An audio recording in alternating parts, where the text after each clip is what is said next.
مبارک ہوں. انشاءاللہ اس ذریعے سے لوگوں کی زندگیاں بچیں انشاءاللہ. اللہ تعالیٰ آپ کی توفیقات میں بھی اضافہ فرمائے اور اس ہسپتال کو بھی خداوند ترقی دے انشاءاللہ. آمین.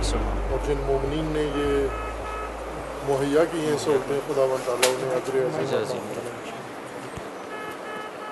اور جو مقصد تھا ہمارا الحمدللہ اس کی طرف مومنین نے ہمت کی ہے اور آغاز کیا ہے. اب آگے انشاءاللہ تکمیل بھی ہوگا.